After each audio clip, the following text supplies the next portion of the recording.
We are very much addicted to our phones. You know, people are scrolling late at night on TikTok, like looking at videos, and that is not helping our sleep at all. So I really try and recommend no screen time for an hour before you turn off the lights and go to bed.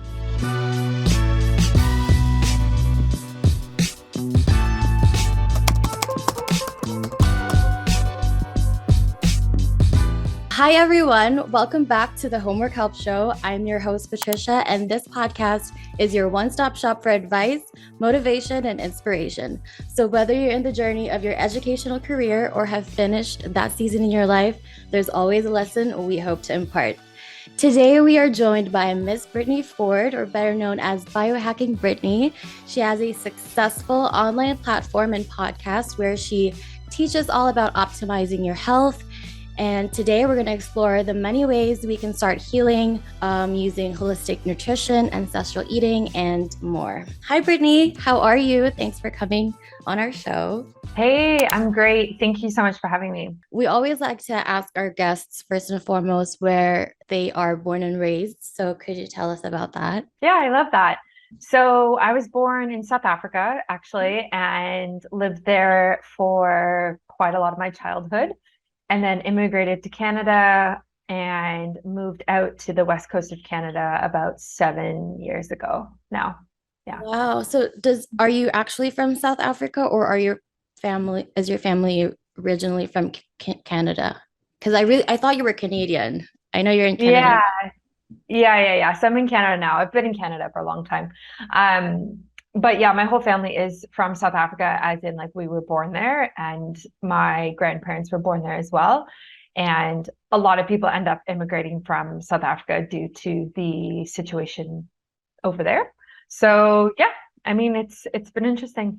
That's really fascinating. Was the move hard for you, or have you really been used to being in Canada now, or do you still miss being in South Africa? Yeah, so I think it was difficult at the time, although I was a kid, and it was pretty easy to um, kind of learn how Canadians do things differently, I guess. But I do go back every few years, and it obviously is a part of who I am. And I still have family and friends there. And yeah, it's kind of like a blended world now of South Africa and Canada. I love that. I feel I relate to you a bit in that sense as well, that I didn't grow up where I currently live right now. So I do get you in that sense. I want to ask you, did you go to college or university? And if you did, where? Yeah, so I guess I went to both. So I went to university in Ontario. I went to Laurier University. I don't know how well you know Canada. I'm guessing you're in the States. Actually, I don't even know where you're located. Where are you? Our main office, Homework Help Global, is actually stationed in Canada. Currently, I'm in the Philippines, but yeah, our Okay, offices and our CEO cool. and where we actually started, we're actually from Canada. So yeah. Nice. Where in Canada is it? I believe it's in Ontario. I might be mistaken. I'm not entirely sure because I've never been. I've been working Okay. remotely. But yeah. Fair, fair. Yeah. So I went to university in Ontario, like I said, like Laurier, and then a few years later, I studied online at a online college as well. So I kind of did both. Wow. And what did you take? What course did you take during those times? Yeah, so university, I did political science and global health type Mhm. of idea for 4 years, which was great. And then I went back to school a few years after working and studied holistic nutrition at the Canadian School of Natural Nutrition, and I studied online. What made you take that step? Because I feel like those are very two different industries. Hmm. Yeah, definitely. So I think that I went to university right out of high school and at like 17, and most people do, right? Like some people take a gap year, but for me, it was never really an option not to go to university in my family, like everybody does, which obviously I'm very privileged. Mind you, I did pay my way through it, but obviously I'm still privileged to have access to university in the first place. And so I didn't really know at that young age what I wanted to do. Like I knew I wanted to be in the health world somewhere, somehow, which is why I studied global health. And I really liked looking at health from this political perspective.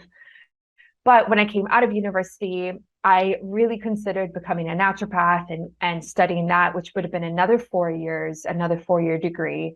And at the time I was burnt out from school and I just didn't want to do it. Like I was like, no, I need to work. And I moved to Vancouver by myself at the end of university and went into the working world and needed some experience and needed really time to like kind of figure out what I wanted my career to look like and where in the health world I was going to fit. And I'm really glad that I took that time, because if I had gone to college or university or postgrad or anything right after my university degree, like I wouldn't have known for sure that this is what I wanted to do. I wouldn't have had that perspective and that experience. So after a few years of working in like not health related field at all, I really took the time to be like, okay, this is what I want to do. This is how I think this is going to help me. And then I really procrastinated making the decision for a while, as you do, because you know, you get comfortable. And anyway, I ended up pulling the plug and I was like, okay, let's just do this. And so I went back to school. I love that. And actually, like I hear that from a lot of people. Like it's such like an overwhelming decision to make, especially when you're at that young age, like straight out of high school, and then you're expected to know exactly what career you want without even knowing what the working world is like. You've never had that experience. Um, I actually assumed that you took nutrition like in college. Mm. But you did say that you've always been curious about the health world. Like, where does that come from, and where do you think you like got that like in just like that calling? I would say. Yeah. So in high school, I started dealing with health issues myself. And so because of that, it made me very aware of natural health and alternative health and how we can heal the body in different ways other than what your doctor might tell you. And through those struggles, that's like how I fell in love with healing and health in general. But I just, at the time, I didn't know how to translate that passion and that drive and ambition into a career. And it's different now. Like I feel like now a lot of people don't go to university. A lot of people make careers very differently, right? Like it's just so different now with social media and working online. So I don't know. I mean, when I have kids, I don't know if I would push them to go back or go to university in the first place. Like it would obviously be an option for them if they wanted to do that. But I think that you could have a very successful career without university or college at this point.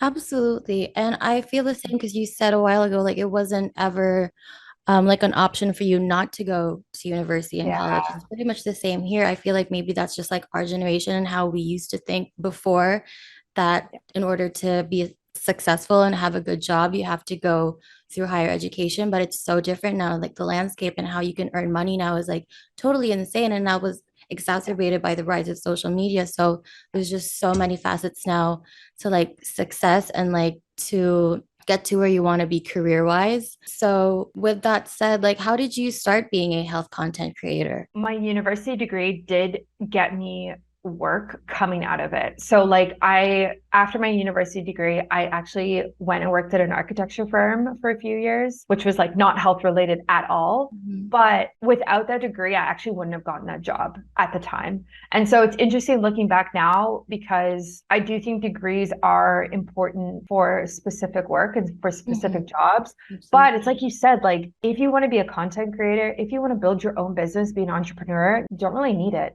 Like social media makes more millionaires now than real estate does. And that's insane. That's like actually insane how many people are creating extremely profitable careers off of Instagram, YouTube, podcasts. Like the world is really blown up. And so for me, I studied nutrition in college online while traveling for a couple of years and working online as well. And then I finished it and got my degree. And so I'm a nutritionist, registered holistic nutritionist. And I started seeing clients, and it was good, but at the beginning of going back to school, I started my online platform, we'll say. So I started my Instagram account and my website, and then it moved into a podcast and also like other platforms, TikTok and different things now. But I started that right at the beginning of going back to school because I knew that one day, if I want this business to be profitable, I would need an audience to sell to, and I would need an audience to talk to, and like a community of people. And that was the best thing I ever did, because when I came out of school the second time, I had a platform. I wasn't coming out of school being like, okay, day one, 0 followers, 0 listeners, hey guys, I'm a nutritionist, sign up. Like, who are you talking to? I came out of school with whatever numbers they were. So it was really easy to like launch a business off the ground at that point.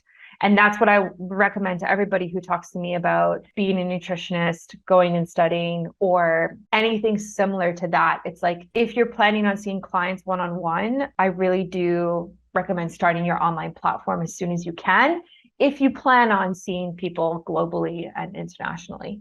And I know this did not answer your question at all, but anyway.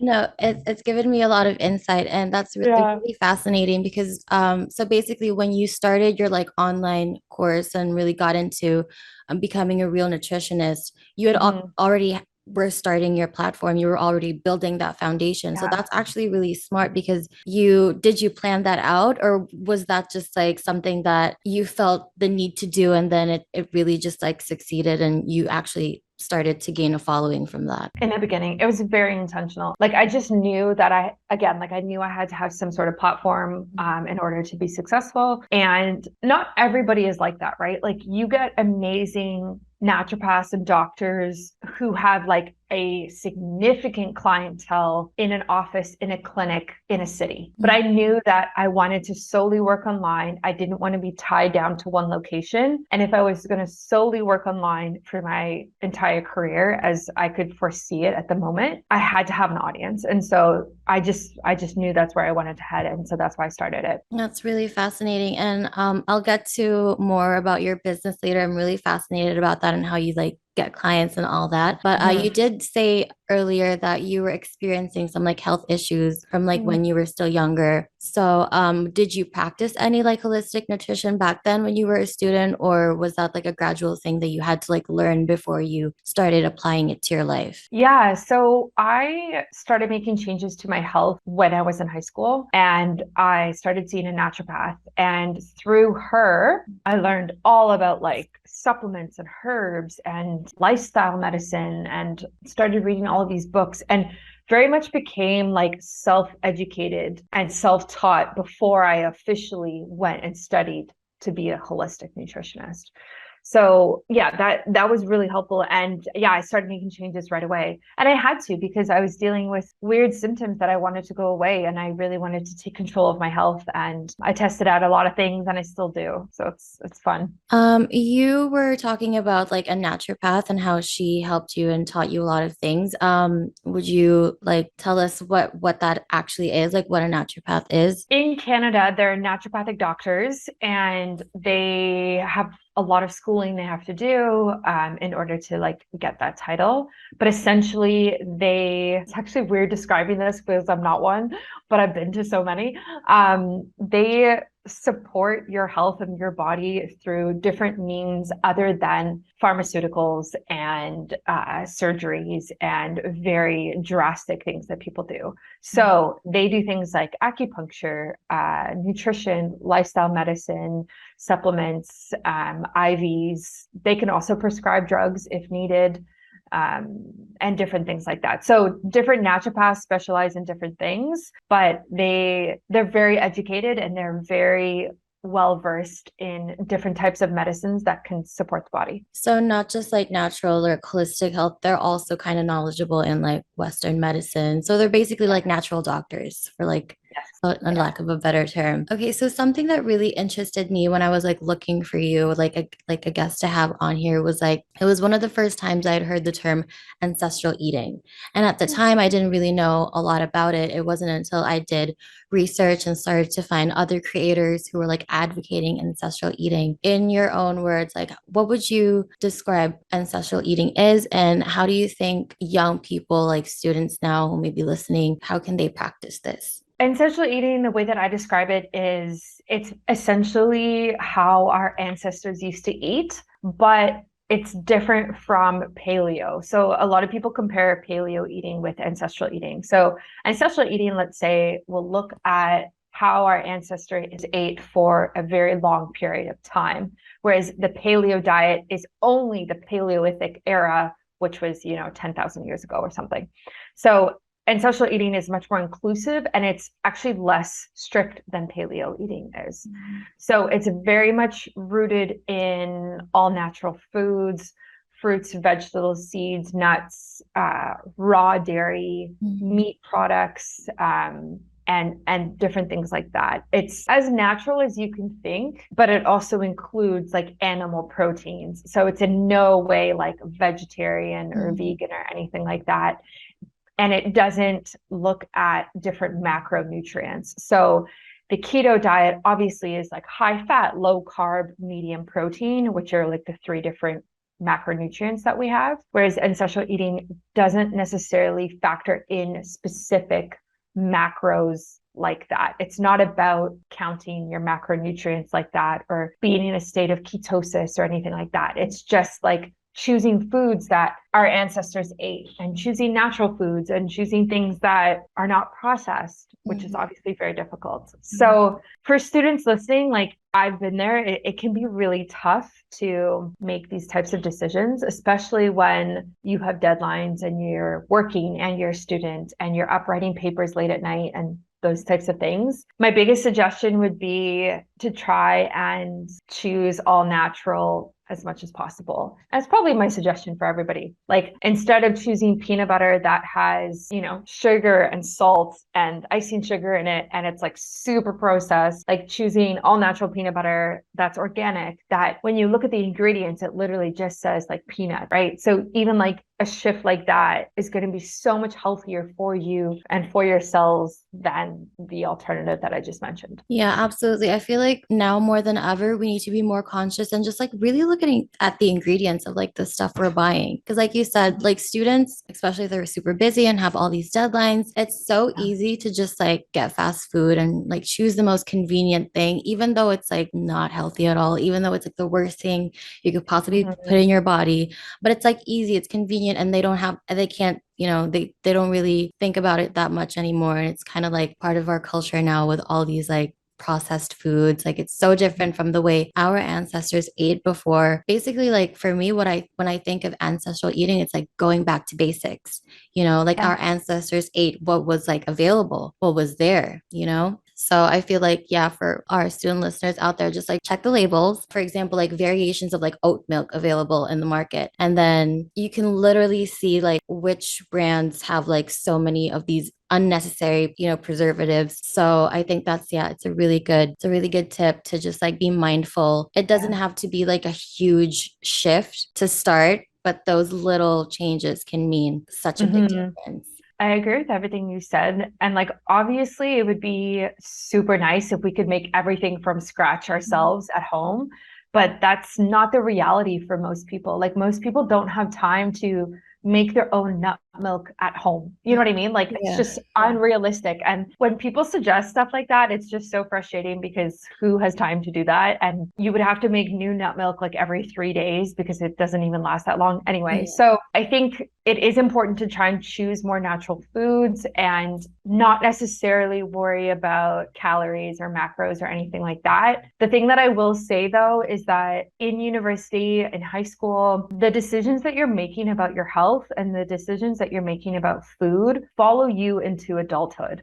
And it's a lot harder to break those habits if you've been eating processed food for 10 years or even longer, right? Like it's very difficult. And there's something to be said about being in your early 20s, late teens, and like your metabolism's great, Yeah. right? So maybe you could eat a bunch of junk food and it doesn't really matter, and your skin is still fine and your hormones are fine, but that doesn't last. Yeah. So even though you might not be seeing the consequences at this time, if you continue with those habits for 10 years, you definitely will be seeing them. And it's just hard. It's like people who start to go to the gym at the age of 40. Like, yeah, it's great, and absolutely go and work out and exercise, but it's going to be way harder to make that a habit than if you started going to the gym at 16 and you've already been doing it for almost 15 years or more than that, right? Like, so I mean, it's all about building healthy habits, I guess, at the end of the day.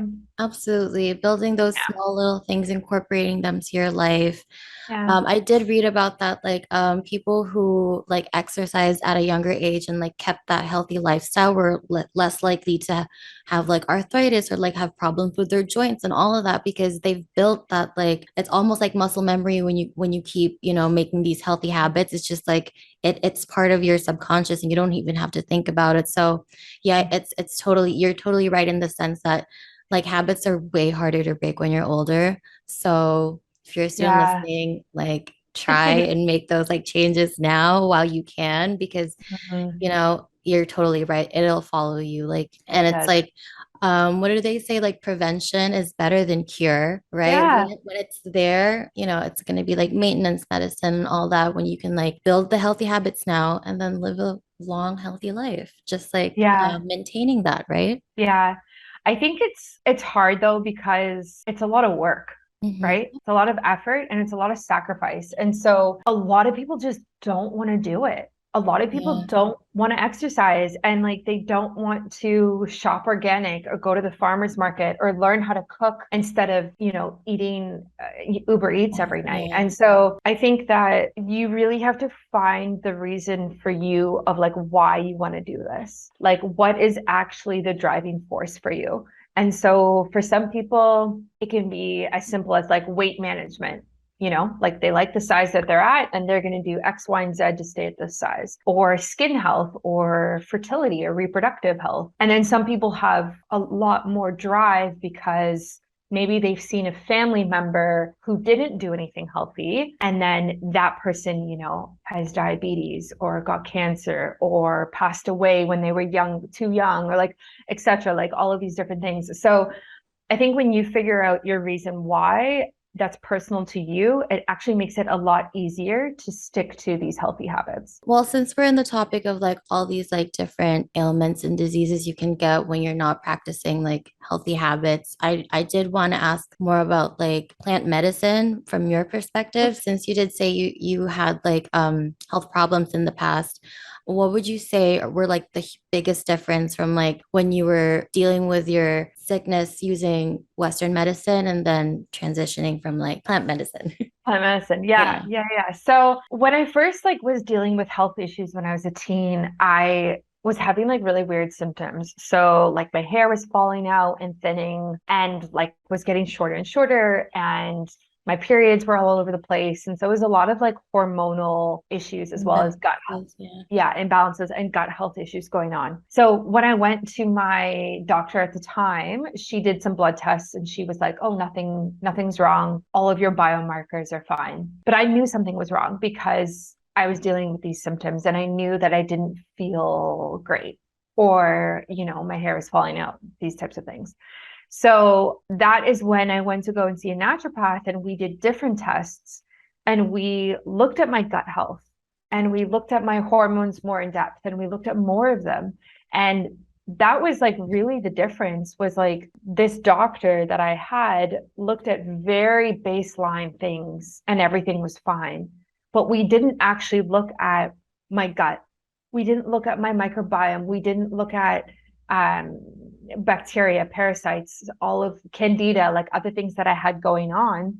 And so when I worked with the naturopath and found out that I had these like root causes that were causing these symptoms, that was when it really changed. And that was the biggest difference between the two, was like this doctor was like, "Hey, your symptoms, I don't know why they're happening. Your blood's fine." And this naturopathic doctor was like, "Let's find out the root cause through more in-depth testing and then solve your symptoms through that way. So could you tell me about how do they do the testing? And I also want to know, just in case for our students who don't know, you did say the word microbiome. And my understanding, it's for example, like your gut or like your stomach, it has like an environment of its own, right? And the things you eat, the things you put in it has to be like in harmony with the rest of like the bacteria and all that stuff that lives in your gut. Am I correct? Yes. Yeah, that's exactly it. So the way that I like to describe the microbiome to people is that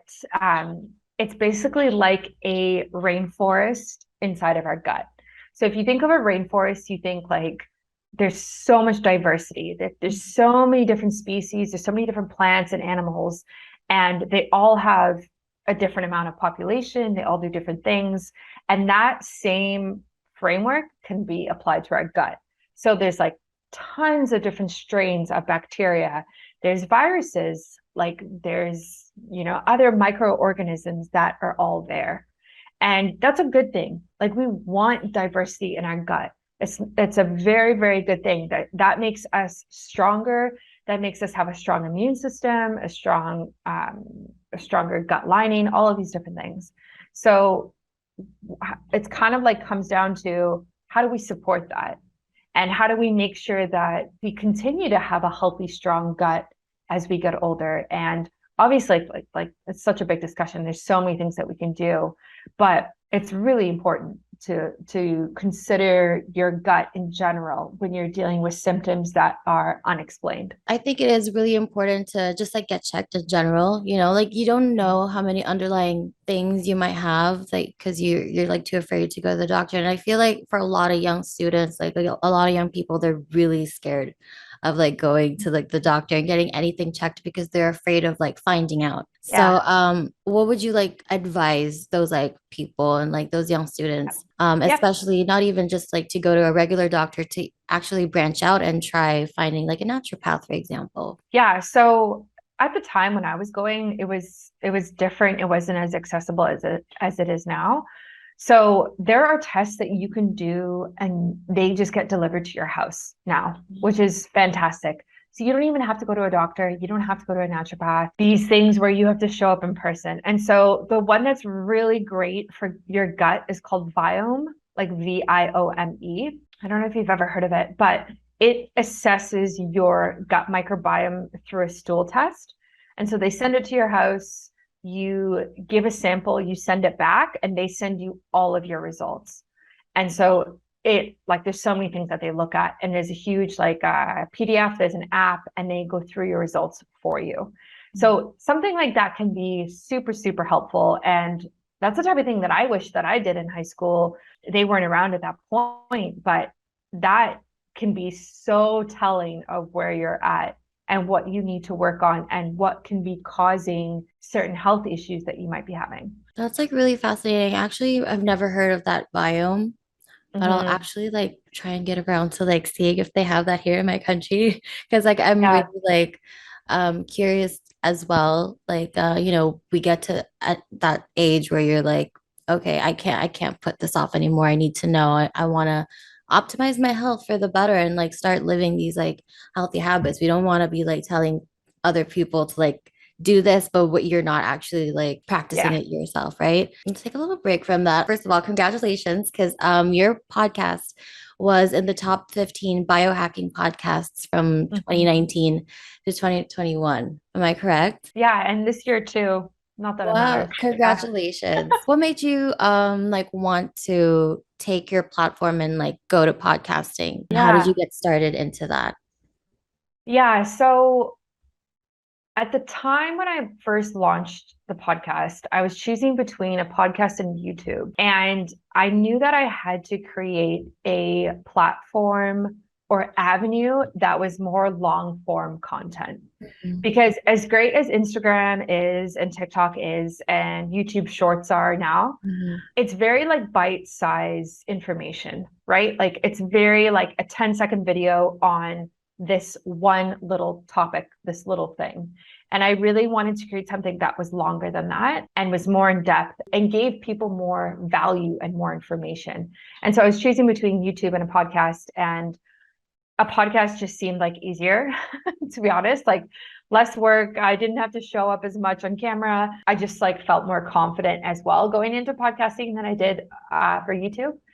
So I just launched it, and there was definitely a learning curve with it, as there is with any type of content creation. But a lot of people give up on podcasting. Like the statistic that I heard is that I think it's like majority of podcasters give up after 7 episodes because they realize how much work it takes to actually put out a podcast episode. And I'm sure you know, like it's so much work. Like it's way more work than people think it is. So congratulations to you. Obviously, you've surpassed that. So yeah. You actually have like the accolades to prove that you have a successful podcast. But you're right, like the producing part is actually a lot of work. And our podcast actually is going through a relaunch. So right now we're going through like just like filming the episodes, and then we're gonna edit them all in one go and then relaunch the show, because we had a different host previously. So this is like our revamped version. You're going to be part of like our homework help show 2.0. So yeah, it's definitely a learning curve, but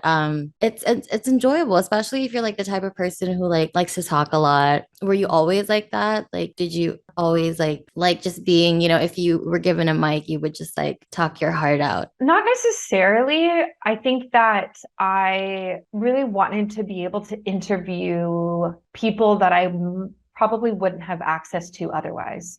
So I think that's something that I've noticed is like, as you know, like you could interview people all over the world. And if I didn't have a podcast, I wouldn't be able to do that. I wouldn't be able to talk to like experts in Ayurvedic medicine in like China or whatever it is, right? Like that is so cool. Like the connection that you get with people and how much you learn from other people is like by far the best thing that comes from having a podcast. And it's a network, right? Like one day I'm sure I'll meet these people in person. I'm sure at a conference they would have been on my podcast and we'll say hello. Like it's really opened a lot of doors that wouldn't have been there otherwise for me. That is so true. It's just like expanding your network and your platform, because I mean for you this is a job. Yeah. So biohacking Brittany. Yeah. What does biohacking mean to you? Because it's on your name, Yeah. it like rhymes and everything. It's actually like a nice branding thing. So Yes. what does biohacking mean to you? Yeah. So I define biohacking as holistic self-care for optimal health. And so essentially what that means is that instead of only looking at one topic or one avenue, like nutrition, even though I am a nutritionist, like holistic self-care looks at everything. So it looks at your stress and your relationships and your environment and your sleep and your supplements and your fitness and everything that kind of makes you you, and says, okay, this is what you're doing, but is this the optimal way of doing it? Is this how to do those things in the best way in order for you to be the healthiest version of yourself? And so biohackers are very much into optimal health, leading a very long, healthy life, longevity, all of those types of things. And so, yeah, that's kind of like the world that I'm in. It's like self-care, but with a very common and specific goal, not just like take this hot bath at the end of your day. It's like, okay, take this hot bath and put magnesium in it and, put binaural beats on and light candles, and like how do we put herbs in the bath and like do different things like that to really elevate it so that you can feel your best and get the most out of it. I mean, it sounds intense, but it's not always intense. That's really fascinating, because I assumed, I didn't know a lot about this. I assumed it had just a lot to do with eating and like working out and all that. But it's like, it doesn't just optimize your health, it basically optimizes your whole lifestyle and the way you live. Yeah. What are like your top like biohacking like methods that you could probably like try and prescribe to students that are like doable? Because like you talked about like putting herbs in your bath, and like probably a lot of students in dorms don't have like access to like a bathtub. So what do you think are like, biohacking methods that students can try out that are like good for starters, and not even students, if you're just like wanting to dip your toes and trying to optimize your whole life through biohacking? Like, what are like the easiest things they can do? I think a big thing for students is sleep. How do we sleep really well? How do you sleep really well so that you can show up better in class, so that you can show up better for exams and stuff like that. So when I was in school, I took sleep really seriously. Even back then, I would go to bed, I think at like 10, obviously like I definitely partied a lot at that point in my life. But when I wasn't out partying, I was definitely in bed really early. And so there's a lot we can actually do for sleep. I think something that's really important is turning off blue light and turning off bright lights early in the night. And this is really hard for people, right? Like we are very much addicted to our phones. People are scrolling late at night on TikTok, like looking at videos, and that is not helping our sleep at all. So I really try and recommend no screen time for an hour before you turn off the lights and go to bed. Turn the lights down low, whether you dim your lights or whether you light candles or wear blue blocking glasses or turn your lights red. There's a bunch of different things you can do, but try and make it as dark and cozy as possible for an hour before you go to bed, at least an hour, so that you're really like triggering that nighttime response biologically, right? Obviously everyone knows what melatonin is basically by now. It's the sleep hormone. And so blue light and bright light suppresses melatonin. So when we're scrolling on our phones, when we have bright lights above us in our dorms, like that is suppressing melatonin and making it harder for us to fall asleep. So it's like, okay, how do we reduce that light so that we can fall asleep, sleep longer, and wake up feeling refreshed and better the next morning? Wow, that is like really fascinating because like students, like the lifestyle is like staying up really late at night, like studying and just like to the point of sleeping because of exhaustion. And that's not really like healthy. We have this, like, I forgot the term. Maybe you could help me out. There's like you're biologically wired like to wake up at a certain time. Like there's naturally like wants you to wake up early in the morning and you're supposed to like sleep late at night. Do you know what that's called? Because I totally Yeah. You're talking about your circadian rhythm? Yeah, circadian Yeah. rhythm. Yeah. That's like it really helps. I did read about like not having blue light 30 to an hour before Yeah. bedtime to Yeah. really like get that going because like I feel like a lot of people's like circadian rhythm is just like really like off the charts or just like not where it's like supposed to be. So you heard it here, guys. Sleep is super important. So let's talk about you. What are your favorite self-care rituals that you personally like love to practice? Yeah, it varies. Like it varies by day, it varies by season, varies on what my goals are as well. So I think that right now I definitely value nature and getting outdoors. So I do a lot of walking outside. Every day I do an hour walk outside. I also like exercise on top of that as well. But I think that is something that I've really come to love. And obviously having a dog makes that much more of a priority. But it's really, really good for stress. Like the movement itself is great. The quietness from it, the fresh air, the just like getting away from looking at screens, right? So my whole business is online. Like I'm on my computer, I'm on my phone all day. So when I take time to get outside, look at the sun, look at the environment around me, it's like a fresh start. And especially if you do it in the morning, it feels amazing. Take a coffee with you. It's like, that's probably my favorite thing right now is like a morning walk with my dog and coffee, like makes me feel so grounded and zen. And then I come home and I'm like, okay, I can get into my day now. I've done this like morning routine kind of, and this is what makes me feel good, like physically and mentally. That's really great. You're like really lucky that you're able to, have that like access to like nature and be able to walk and all of that. But what would you say for like people who don't have access to that? How can they like be closer to nature? Because there is a lot of benefits and it is so grounding when you just like get rid of all the devices and just like remember like okay being like one with the earth like that it's like a different it feels different. I know exactly what you're talking about, like how refreshing it can be, but like life in the city and like with life everyone's like so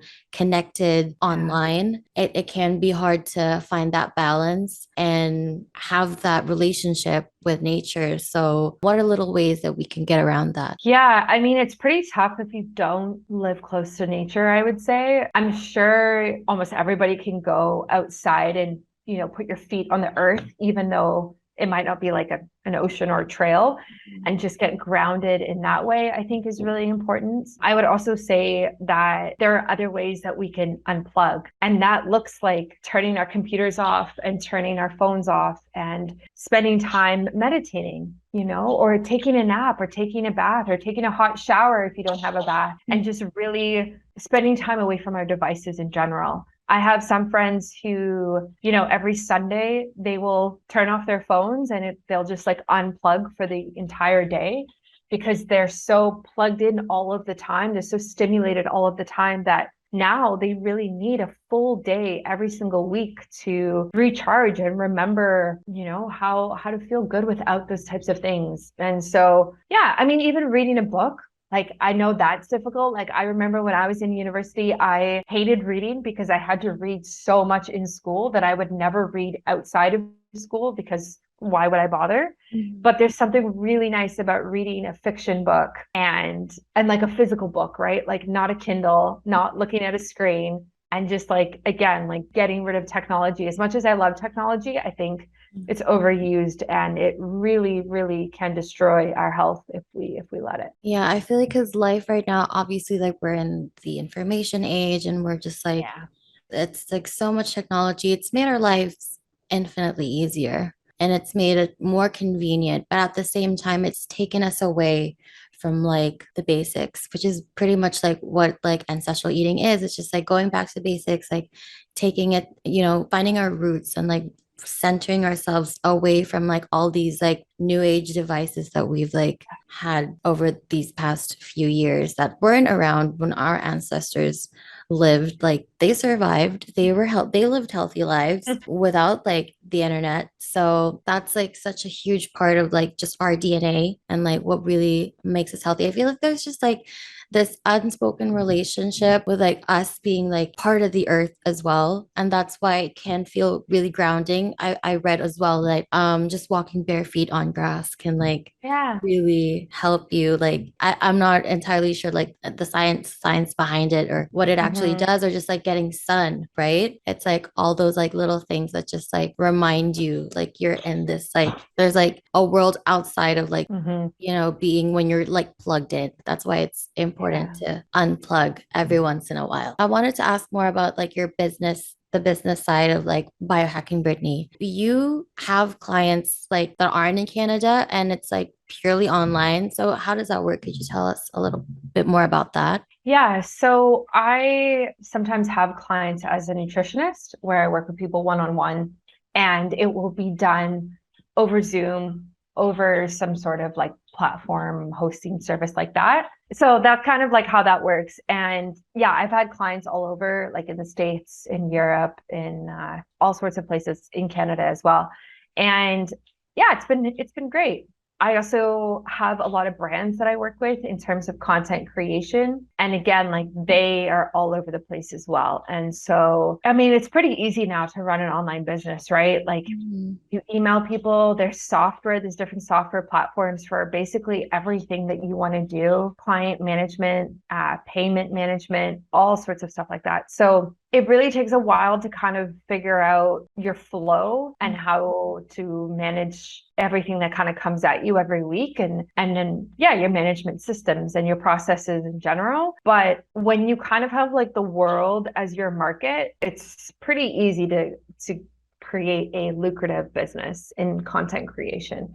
So yeah, it's pretty interesting. And when your clients like seek out your help, do they like usually have like health issues, or they just or is it like a variation, like some people just want to optimize their lives and their health? What kind of clients do you usually get? Like who are like the people that really seek out advice from you most of the time? Yeah, so it's a lot of kind of varies actually. So a lot of people with gut health issues, for sure. Like a lot of people who are dealing with bloating, indigestion, weird bowel movement situations, IBS, things like that. A lot of that. And then there's a lot of women who come to me for their hormones. So maybe their cycle is irregular, maybe they're trying to get pregnant, maybe they have PCOS or things like that. And so it's kind of ends up being like one of the two with those, but it's usually like people who have tried everything and then they kind of find biohacking, like they find like lifestyle medicine and they're like, okay, like maybe I need to actually do a whole like overhaul of my life and change these things and not just take some sort of medication to help this one symptom that I'm dealing with. And so it's a lot of like going through their health history and looking at what they've tried and what's worked and what hasn't worked, and sending me their blood results and their test results so I can analyze them and help them understand what's going on. That's the other thing as well, is like a lot of people who do these health tests that get sent to your house, like biome or a Dutch test, or there's all these different ones that you can do testing different things. It is really helpful, but for the average person, like they actually don't understand what the results mean. Like, okay, you get this result, this PDF, and it says all of these different scores and numbers and different bacterias, and you're kind of like, okay, what do I do with this now?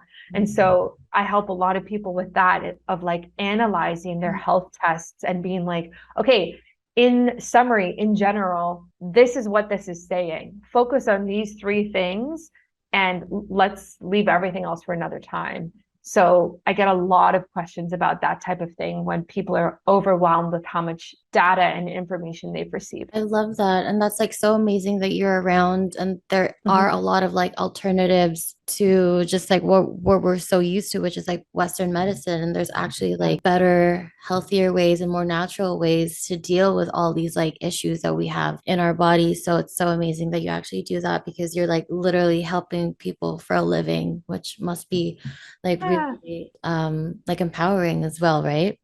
Yeah. It's definitely, it's awesome to like give back. It's awesome to see clients have results as well, right? Like whether it's reducing a symptom that they're dealing with or retesting and their test comes back better, whatever that test is. It's really cool to help people along their health journey and just educate people in general on a different way of doing things. Like the Eastern approach to medicine and health is so much more holistic and softer and more gentle and very intentional about supporting the body, and helping people kind of understand that is really cool. Yeah, and that's so amazing. And that's why I really wanted to just like have you on here as well, because it's like giving awareness, like that you have other choices. There are other options out there that you might have Mm-hmm. not even thought about. But I did want to ask, like, what do you think are like the biggest challenges that people face and why they're unable to like keep this healthy lifestyle? I think it's really difficult now with how much content is thrown in our face every day. And like I include myself in this, like between managing a job and like everything that comes with that, and then after you're done work or after you're done school, to then go to the gym and then cook a healthy dinner, like it's just asking a lot of people. And it's really easy to turn on Netflix and order Uber Eats. It's so much easier. You don't even have to leave your couch. The food will come to your door.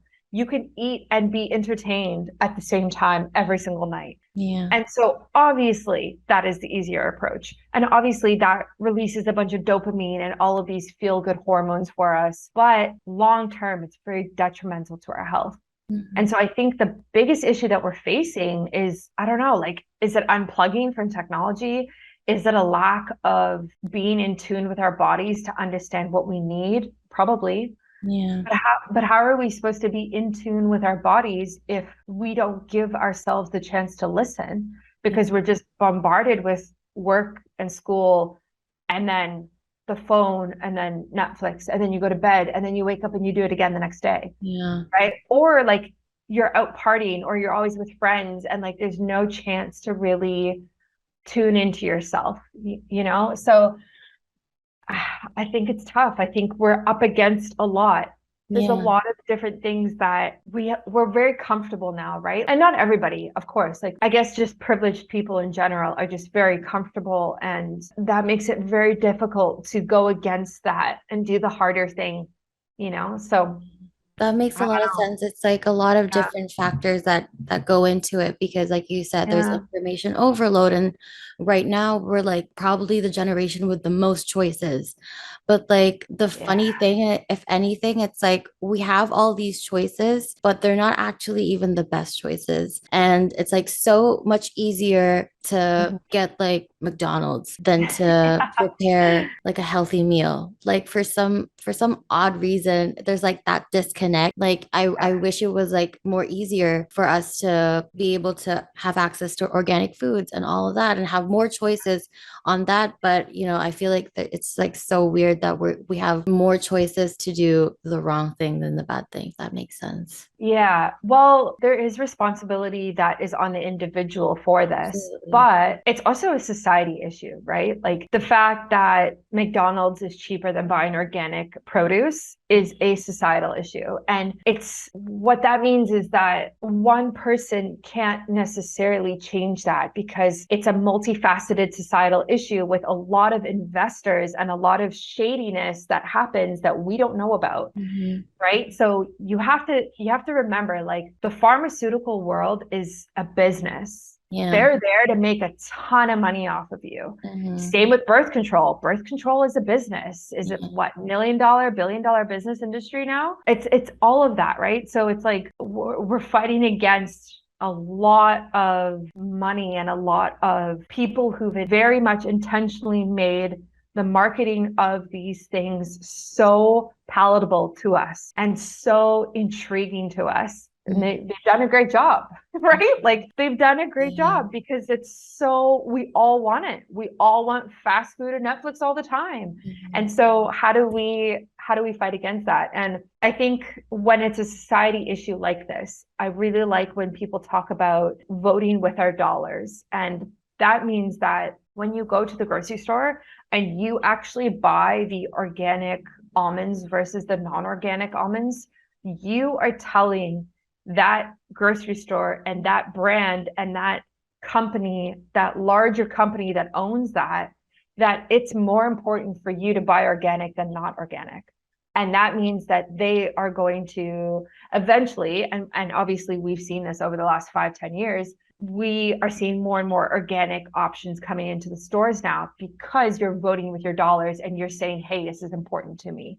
So I think at the end of the day, like, making those decisions is really important. Obviously, sometimes there's a cost difference and you have to be able to afford it. Again, this is like a conversation about privilege as well. So it's tough. Like it's multifaceted and it's tough to make these decisions, and it's tough all around. I don't know.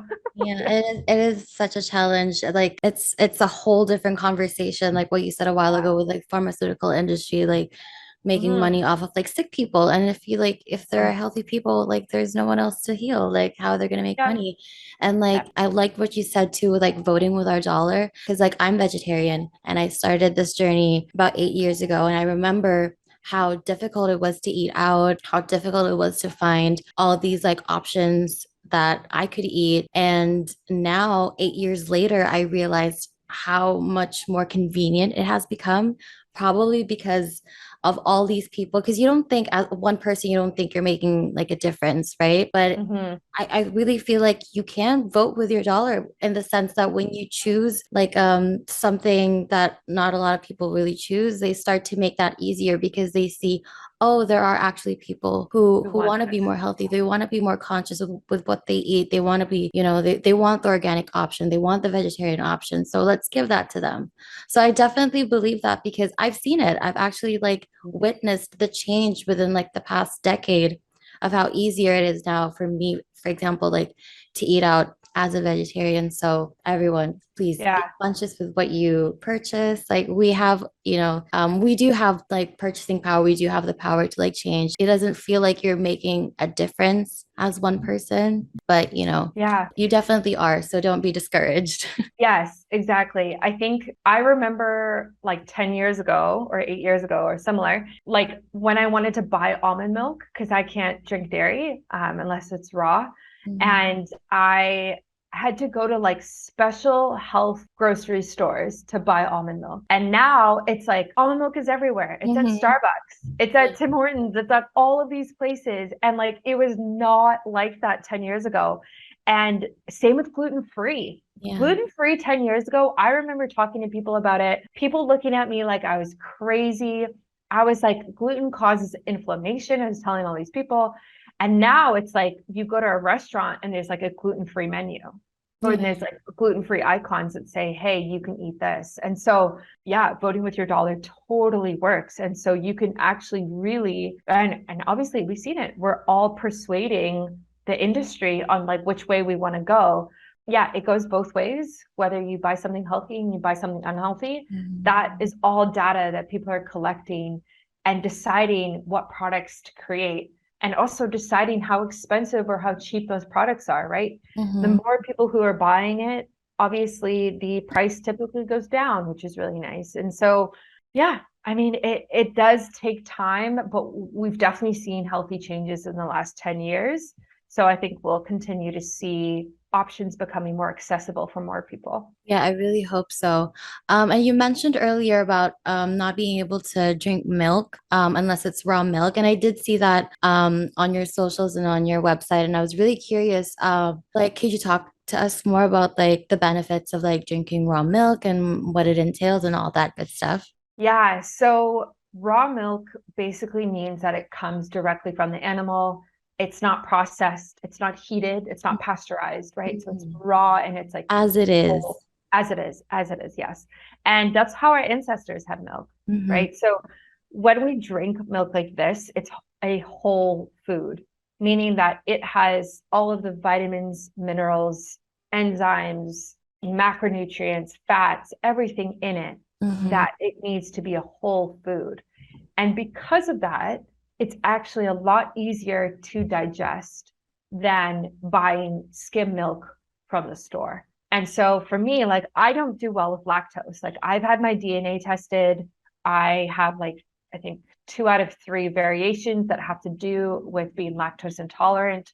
So I don't do well with lactose.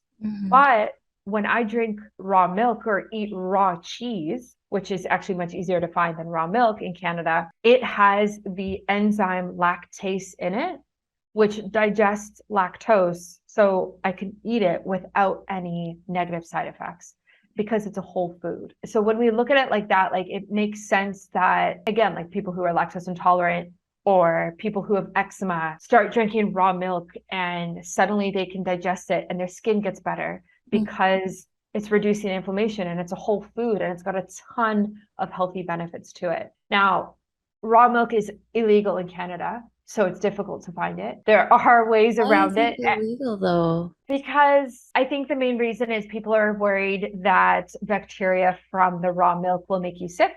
Things like E. coli and stuff like that. But there are ways around it. And like, if people listening are interested in buying raw milk and you're in Canada, like, send me a message on Instagram and I can tell you how to get it. It's just, you have to like kind of go through some different ways to do it. And in the States, I think it's about 50-50. Like, some of the states it's legal and some of it's illegal. So you just kind of have to find a way around it, essentially. That's really crazy because I've never really like heard of raw milk in that sense. Because like I hear a lot of like people who are lactose intolerant and just like overall saying that dairy and milk isn't exactly healthy for you because it can cause like acne, can cause like all these different like things. But like it's so fascinating to know that raw milk actually just like is so much better. So I wonder like what it is that makes like pasteurized milk or like the usual milk people can get in grocery stores and how that differs from like raw milk. Like, is it the process you think, or like, yeah. So when the milk is processed and heated, it's like stripped of a ton of its nutrients. So the heat and the processing mechanisms like break down the enzymes, it breaks down a lot of the vitamins. And so that's why, like, when you look on the back of a milk container, it'll say like fortified with vitamin D. That means that they took the milk from the cow in its raw state, they processed it, heated it, and got rid of any vitamin D in it. And then they added synthetic vitamin D to it afterwards. And that's what fortified with this, that's what that means. So again, you're not getting a natural food, you're not getting a whole food, you're getting a processed food with vitamins added to it. And the education around this is pretty crappy. Like, a lot of people don't know about that. A lot of people just assume that it's fine and assume that they're getting a good level of vitamin D, but it doesn't work like that. Like, that's too simple of an approach to assume that this like fortification with this vitamin D is suddenly going to help your vitamin D levels. Like when you get the vitamin D from raw milk, it's in its whole form. That means that all of the cofactors and the coenzymes and all of the other micronutrients that help you absorb that vitamin D are in it. So you absorb more of it, right? Like it's a whole food compared to just taking this like one molecule of vitamin D that's synthetic and trying to absorb it. That's really amazing. And you're right, not a lot of people actually know about that. And I feel like your platform was like one of the first places I've ever heard about raw milk and its benefits. So that's really amazing to Good. learn about today. Something else that piqued my interest that I saw on your website and on your socials as well was microdosing on mushrooms.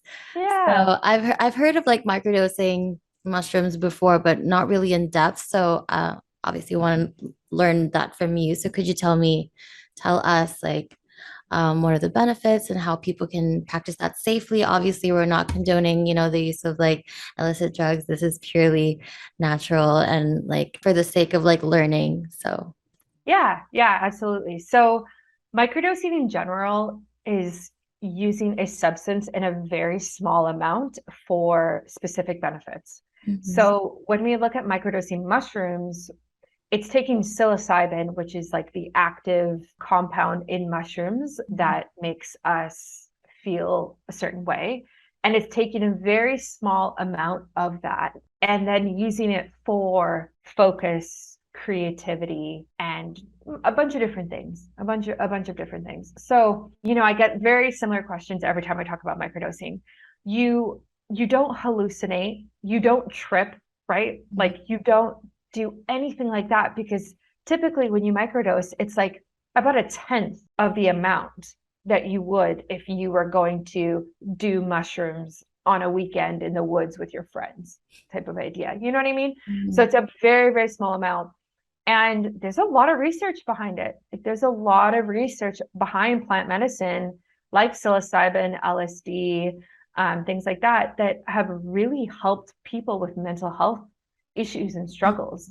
So a lot of people with PTSD, anxiety, depression, a lot of that, there's a lot of research coming out that says, hey, look, like these psychoactive ingredients can be very helpful for healing these different things.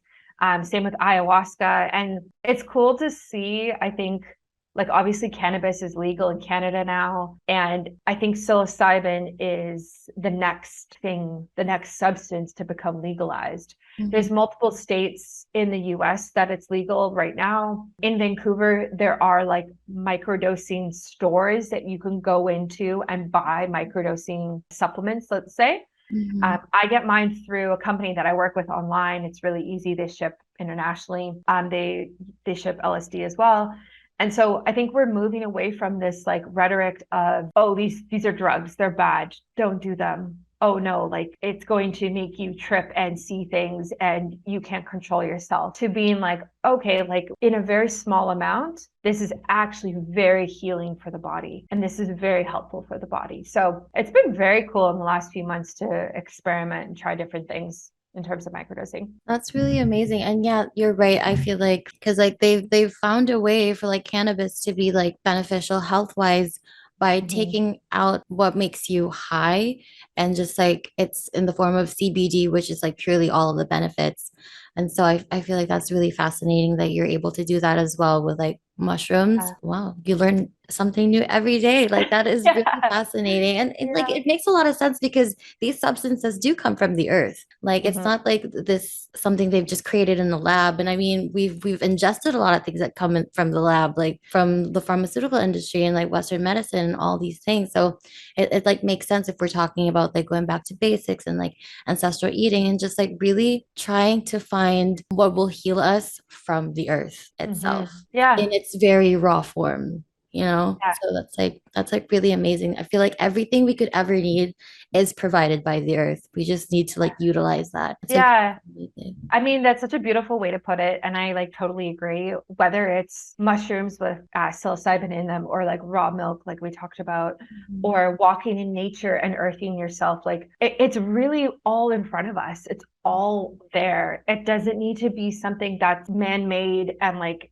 this product that you're buying, this like synthetic thing. Like we do have access to healing from the earth if we really wanted it. That's so amazing. You're so right. One thing I wanted to ask, because like a lot of students like deal with this like really low motivation. There's like a correlation with like health that goes into that. So, would you have any advice for like students who are like low in motivation? Are there like biohacks they can try to like regain that motivation? Maybe there's like activities or like foods they can try that can help that boost their motivation.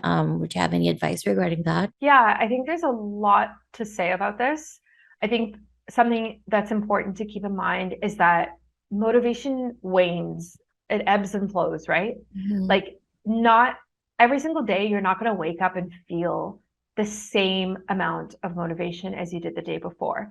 And that's true for going to work, going to school, going to the gym, anything like that. That holds true. So this idea that we need to be like super motivated for our life every single day is just not realistic. Mhm. And I think it's important to remember that. And so, in addition to remembering that and keeping that in mind, yeah, there's a lot you can do. Like, obviously, again, eating nutrient rich foods. Like, when you eat nutrient rich foods and you're getting enough vitamins and minerals and fats and protein, you're nourishing your body and your mind, which means that you're going to be able to show up better every single day because your body has all of the little parts that it needs in order to function optimally. And as well, like reducing processed food, reducing alcohol intake reduces the heavy burden on our bodies and allows us to show up better. I mean, there's like so many different things in terms of motivation, but I would start with nutrition. I think it's probably one of the easiest ways to start. Sleep as well. Like, everybody knows that if you get 8 hours of sleep, you feel great the next day or Mhm. more, right? When I was in university, I was sleeping more than I do now, which I think is pretty typical in terms of like would sleep in longer. And if you're on 4 hours of sleep, like how do you expect yourself to wake up and go to class and be able to listen and then go work out? And then, I think we sleep a third of our entire life. Yeah. So when you realize that, like 1/3 of your entire life, you are passed out. That's how important sleep is. Mhm. That's how important it is. And it's really easy to disregard it when you're, 19 and you're in university. And I've been there. So I think if you can, making sleep more of a priority would go a long way. You heard it here, guys. Yeah. Another thing I wanted to ask you, what is your favorite meal? And if you can share some recipes, like easy recipes, because like you said, nutrition is really important for students to focus on if they want to like Yeah. gain more motivation and just like feel healthier to be able to go to class and all of that. So, what kind of do you have any like recipes or foods you'd like to like share? Yeah, yeah. So in university, I used to eat for dinner. I used to make, oh my gosh, what was it? Roasted sweet potato with like cooked eggs. I think they were scrambled Mhm. with like goat cheese. And I think I would add in like tomato pasta sauce.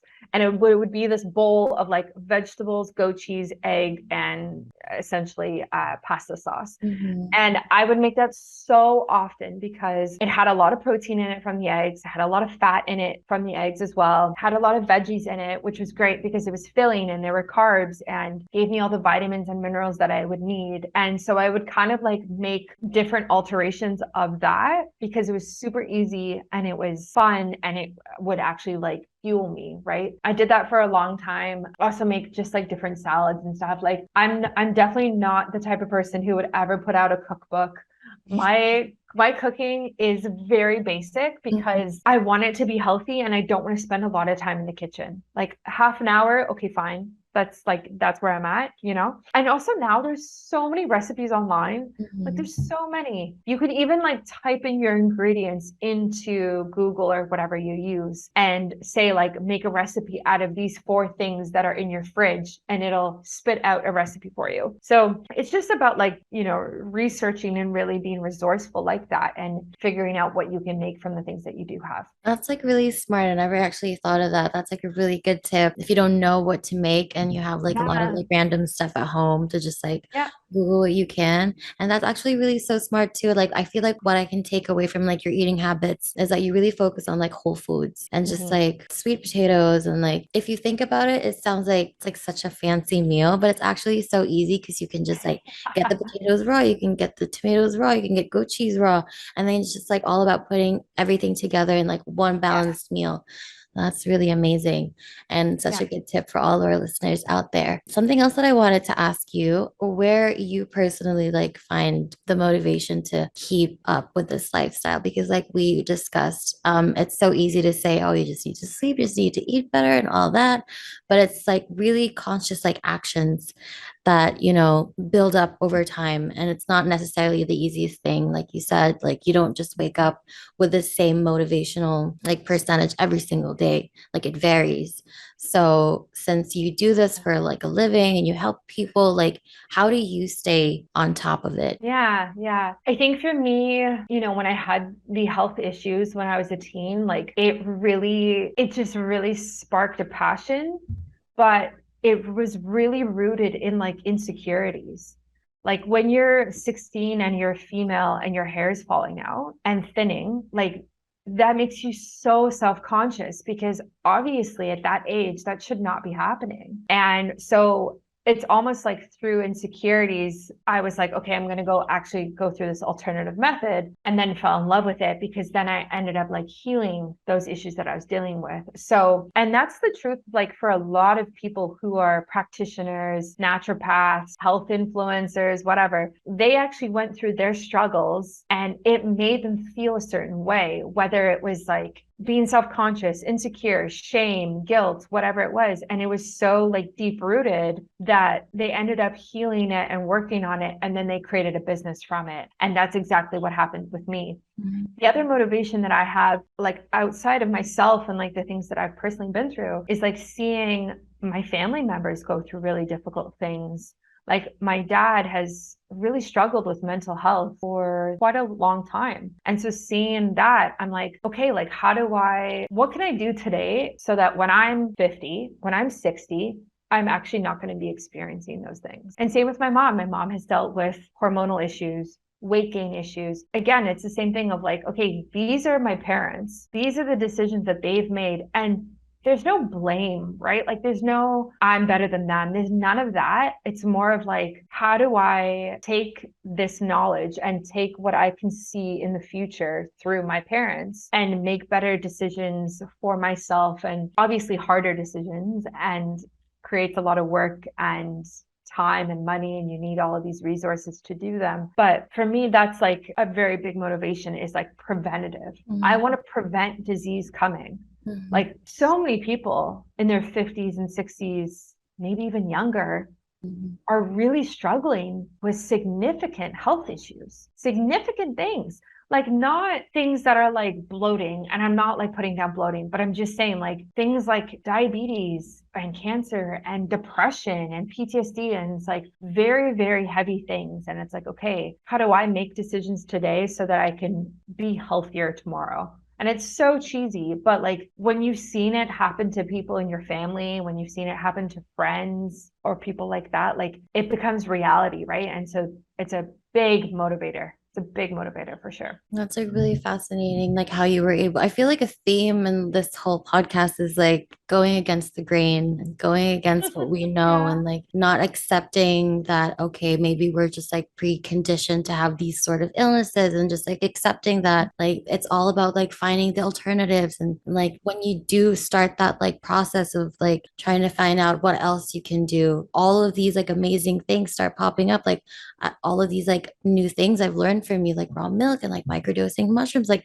all these like fascinating things that you never could have like thought about if you hadn't like taken that leap. And I think that's like so amazing that you have created such a successful business doing this, and it started with you personally and like with your family and yourself and wanting to heal that, and now you're able to like help other people heal themselves. And I feel like that's like a really amazing thing that you're doing, and we're so glad to have you on the podcast. I feel like our viewers can really like learn a lot from you. Like on your podcast you have all these like amazing guests on, and all these like professionals, and on our side we have you.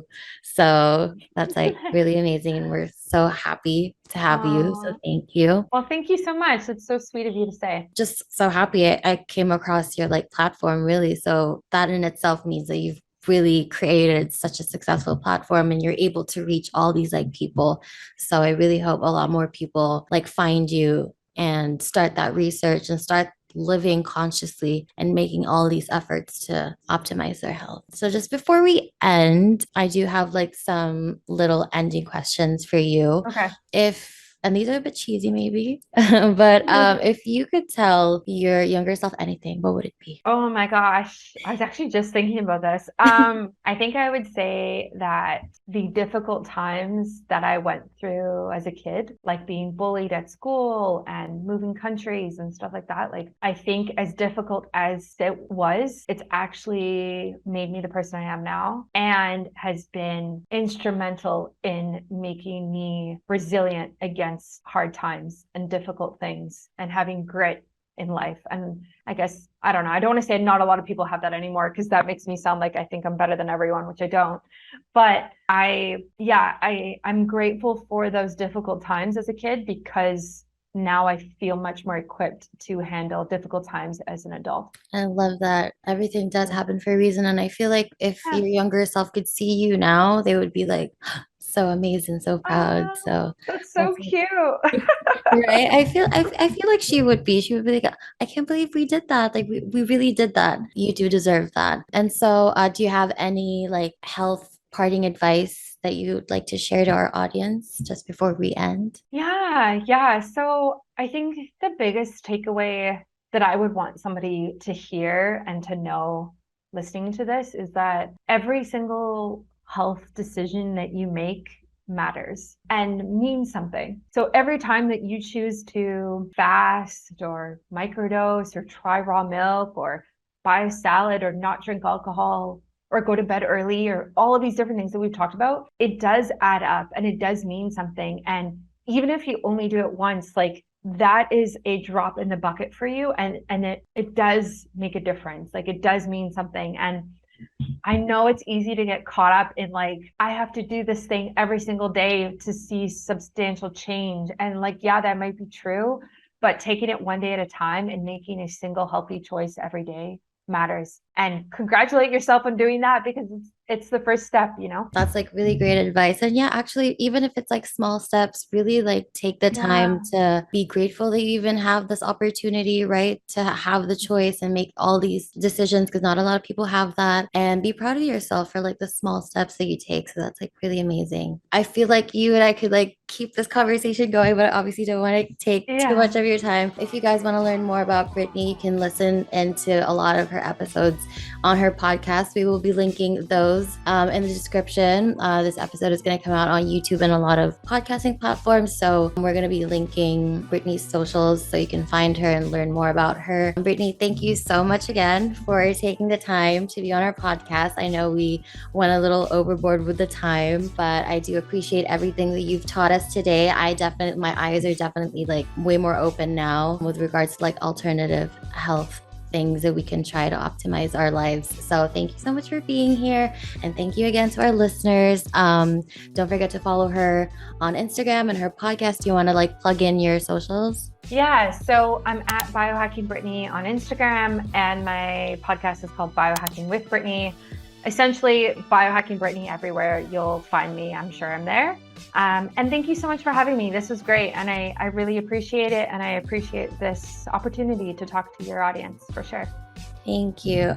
This was an amazing, we've had an amazing time talking to you. So I hope you guys learned a lot. Don't forget to follow us too. We're on Instagram, Facebook, Twitter, and TikTok at Homework Help Global.